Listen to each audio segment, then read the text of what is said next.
పండగలకైనా ఫంక్షన్స్కైనా సరే మనం పప్పు రసం సాంబార్ ఇలా ఏదైనా చేసుకున్నప్పుడు ఇలా బెండకాయ ఫ్రై కూడా పక్కా ఉండాల్సిందే. బయట క్రిస్పీగా లోపల మెత్తగా ఉండే ఈ బెండకాయ ఫ్రైని మనం ఇంట్లోనే సింపుల్గా ప్రిపేర్ చేసుకోవచ్చు.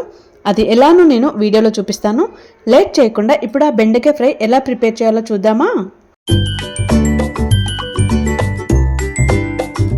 Hi friends, welcome to Sangeeta kitchen and vlogs. ఈరోజు నేను చేయబోయే రెసిపీ ఏంటంటే బెండకాయ ఫ్రై. అది కూడా ఫంక్షన్ స్టైల్లో బెండకాయ ఫ్రై. చాలా క్రిస్పీగా ఉంటుంది, చాలా బాగుంటుంది. దానికోసం ముందుగా నేను ఇక్కడ 1/2 కిలో వరకు బెండకాయలు తీసుకున్నాను.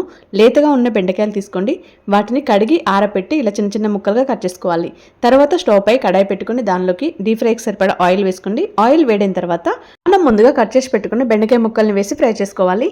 ఇక్కడ ఆయిల్ మరీ వేడి కాకూడదు. వేడైంది అనుకోండి ఇట్లా వేయగానే వెంటనే మాడిపోతుంది. అందుకే మీడియం హీట్ అయిన తర్వాత బెండకాయ ముక్కల్ని ఫ్రై చేసుకోండి. మరీ ఓవర్గా కూడా ఫ్రై చేయకండి. బాగా ఫ్రై చేసామనుకోండి చేదుగా ఉంటుంది, మాడిపోయిన స్మెల్ కూడా వస్తుంది. అందుకే మరీ బాగా ఫ్రై చేయకండి. ఇక్కడ చూపిస్తున్న విధంగా ఇలా ఫ్రై చేస్తే సరిపోతుంది.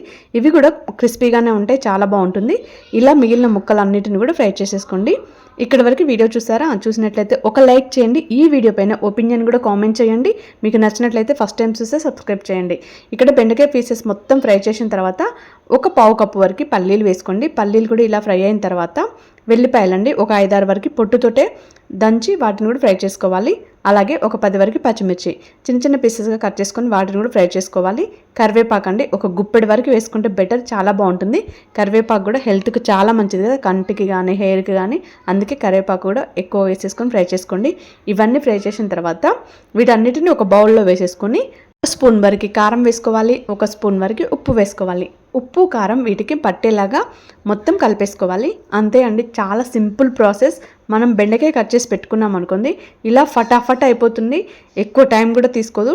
అలా వేడివేడి అన్నంలోకి పప్పు వేసుకున్నప్పుడు సైడ్ డిష్గా ఇది కనుక పెట్టుకొని తిన్నారనుకోండి అబ్బబ్బబ్బా చాలా బాగుంటుంది అనమాట. ఎందుకు లేట్ ఎందుకు, ఈరోజు బెండకాయలు ఫ్రై చేసుకోండి, ట్రై చేయండి. ఎలా కుదిరిందన్నది కూడా నాకు కామెంట్ చేయండి. వీడియో నచ్చినట్లయితే రోజు ఫాలో అవ్వండి. ఫస్ట్ టైం చూస్తే సబ్స్క్రైబ్ చేయండి. ఈ వీడియో పైన మీ ఒపీనియన్ కూడా కామెంట్ చేయండి. మీ ఫ్రెండ్స్ అండ్ ఫ్యామిలీకి షేర్ చేయండి. Thank you.